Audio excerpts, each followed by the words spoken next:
Ma'am ಒಂದೇ ಒಂದ್ ತಿಂಗಳು ಟೈಮ್ ಕೊಡು ಮಾಮ್, ನಿನ್ ದುಡ್ಡು ವಾಪಸ್ ಕೊಟ್ಬಿಡ್ತೀನಿ. ಒಂದ್ ತಿಂಗಳೆಲ್ಲ ಆಗಲ್ಲ, 30 ದಿವಸ ಕೊಡ್ತೀನಿ. ಅಷ್ಟ್ರೊಳಗಡೆ ನನ್ ದುಡ್ಡು ವಾಪಸ್ ಬಂದ್ಬಿಡಬೇಕು, ಇಲ್ಲ ಅಂದ್ರೆ ಕಥೆನೇ ಬೇರೆ. ನಿನ್ಗಿನ್ನೂ ನನ್ ಬಗ್ಗೆ ಗೊತ್ತಿಲ್ಲ, ನಮ್ ಹುಡ್ಗನ್ ಕೈ ಕೊಡ್ತೀನಿ, ಹೇಳ್ತಾನೆ ಕೇಳು.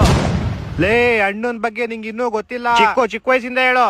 ಅಣ್ಣಂಗೆ ಹೆವಿ ಆಟಿಟ್ಯೂಡ್, ಅವ್ರ ಅಮ್ಮನ್ ಹೊಟ್ಟೆಲಿ ಜಾಗನೇ ಸಾಲ್ತಿಲ್ಲ ಅಂತ 9 ತಿಂಗಳಿಗೆ ಆಚೆ ಬಂದ್ಬಿಟ್ಟ. ಮತ್ತೆ ಅವ್ರ ಅಪ್ಪ ಅಮ್ಮ ಏನೋ ಅಂದ್ರು ಅಂತ ಒಂದೇ ವಿಷಯಕ್ಕೆ ಹುಟ್ಟಿ 2 ವರ್ಷ ಆದ್ರೂ ಅವ್ರ ಅಪ್ಪ ಅಮ್ಮನ ಹತ್ರ ಮಾತಾಡಿರ್ಲಿಲ್ಲ. ಮತ್ತೆ ಅಣ್ಣಂಗೆ ಈಗ ಯಾವ ತರ ಅಂದ್ರೆ ಮದ್ವೆ ಆಗ್ಬೇಕಾದ್ರೆ ಅವ್ರ ಸ್ವಂತ ಅಪ್ಪ ಅಮ್ಮನು ಕರೆದಿರ್ಲಿಲ್ಲ. ಯಾಕೆ, ಏನಾಗಿತ್ತು? ಯಾಕಂದ್ರೆ ಅವ್ರ ಅಪ್ಪ ಅಮ್ಮ ಮದ್ವೆ ಆಗ್ಬೇಕಾದ್ರೆ ಇವನ್ನ ಕರೆದಿರ್ಲಿಲ್ಲ ಅಂತ. ಮತ್ತೆ ಅಣ್ಣಂಗೆ ದೊಡ್ಡ ದೊಡ್ಡ ಕಂಪ್ನಿಗಳೆಲ್ಲ ಫೋನ್ ಮಾಡ್ತಾರೆ, ನಿಮ್ ಪ್ಲಾನ್ ಆಗೋಗಿದೆ, ರೀಚಾರ್ಜ್ ಮಾಡಿಸ್ಕೊಳ್ಳಿ ಅಂತ. ಮತ್ತೆ ಅದೇ ಹೇಳು, ಲಿಂಕು ಎಲ್ಲಿವರೆಗೂ ಲಿಂಕ್ ಇದ್ದೀನಿ ಅಂತ. ಅಣ್ಣಂಗೆ ಬಾದ್ಶಾ ಕಿಚ್ಚ ಸುದೀಪ್ ಸರ್ ಅವ್ರಿಗೂ ಲಿಂಕ್ ಇದೆ. ಹೌದಾ, ನಾನು ಯಾವಾಗ ನೋಡೇ ಇಲ್ಲ. ಅಣ್ಣ ಯಾವ್ದೇ ಅಂಗಡಿಲಿ ಫೋನ್ ಪೇ ದುಡ್ಡು ಹಾಕಿದ್ರು ಸುದೀಪ್ ಸರ್ ಬಂದ್ಬಿಟ್ಟು ಹೇಳ್ತಾರೆ, ಪೇಮೆಂಟ್ ರಿಸೀವ್ ಆಗಿದೆ, ಥ್ಯಾಂಕ್ ಯು ಬಾಸ್ ಅಂತ. ಅಣ್ಣ ನನ್ನ ಕೈಲಿ ಆಯ್ತಾ ಇಲ್ಲ, ಅಯ್ಯೋ ಅಣ್ಣ.